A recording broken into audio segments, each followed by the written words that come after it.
सच्चाई है। कहीं ना कहीं ओवैसी की बातों में कहीं ना कहीं वो अपनी जगह सही है, हिसाब सच्चाई में मबनी है। वो जो बात कह रहे हैं वो कहीं ना कहीं बहुत हद तक जायज़ है, क्योंकि समाजवादी पार्टी को आजम खां के लिए कहीं ना कहीं हर मोड़ पर, हर डिस्ट्रिक्ट में अपने बूथों के लोगों को लेकर धरने प्रदर्शन करने चाहिए था।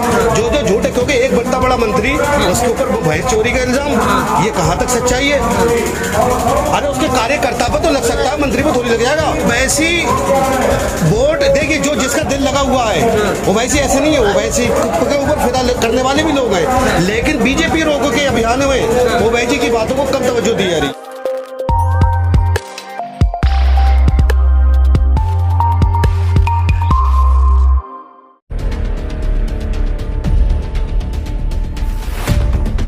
ओवैसी यहाँ पर आ रहे हैं, हिस्सेदारी की बात कर रहे हैं, कह रहे हैं कि आजम खान को पार्टी ने बुला दिया गया, अतीक अहमद का साथ छोड़ा गया। क्या कहेंगे आप उस पर? कुछ तो सच्चाई है।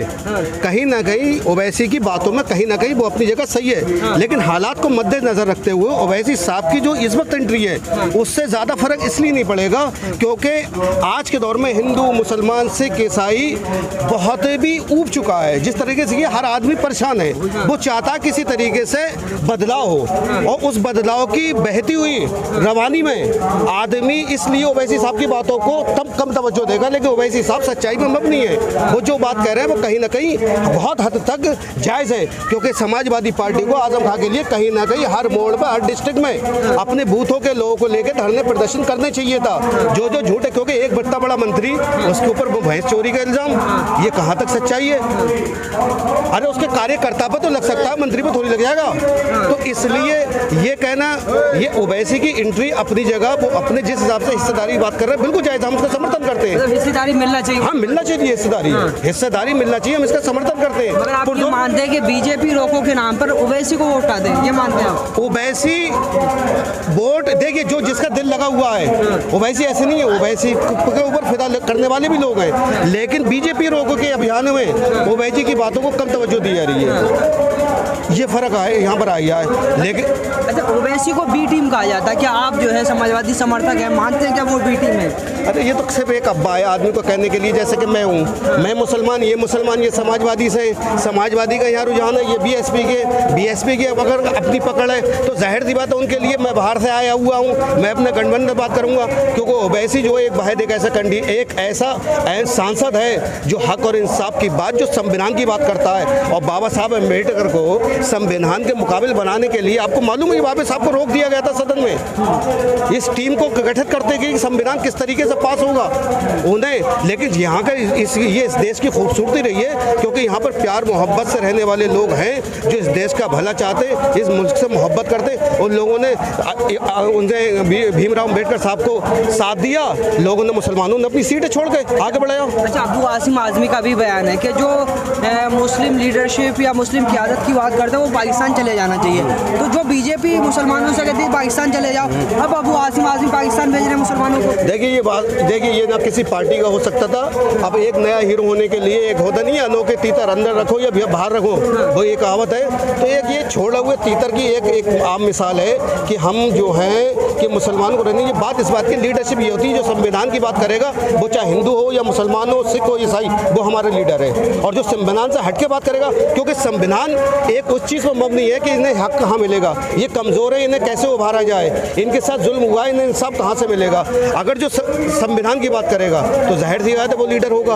अब वही लीडर, अब ज़्यादातर लोग तो ज़मीनी स्तर पर काम करते नहीं है। मैं सिर्फ एक सवाल पूछना, जो हर नेता 5 साल के बाद में किसी भी पोजीशन पर आ जाता है, वो उसकी इनकम कई गुना कैसे बढ़ जाती है? सिर्फ एक सवाल का जवाब आप नेता से पूछिए। आप जब ने अपना पर्चा भरा था, आप 2 करोड़ की अपनी वो दिखाई थी कि मेरे पास, मैं 2 करोड़ का मालिक हूँ। आप विधायक बन गए, मंत्री बन गए, आपके पास 10 करोड़ कहाँ से आ गए? खुद पता चल जाएगा कि ज़मीन पे लेवल पर करने वाले। और यहाँ पर मेरे भाई माफ़ करना मैं चाहता हूँ, यहाँ सियासत आदमी बस ये है कि एक काम चलाऊ कर रहा है कि मैं अपने आप को मजबूत करूँ। एक चीज़ मुझे समझाइए, जैसे बीजेपी के जो नेता हैं, कभी भी अगर मुसलमान कोई मुद्दा उठाता है तो तुरंत कहते हैं कि आप पाकिस्तान चले जाइए, आप वहाँ जाके रहिए।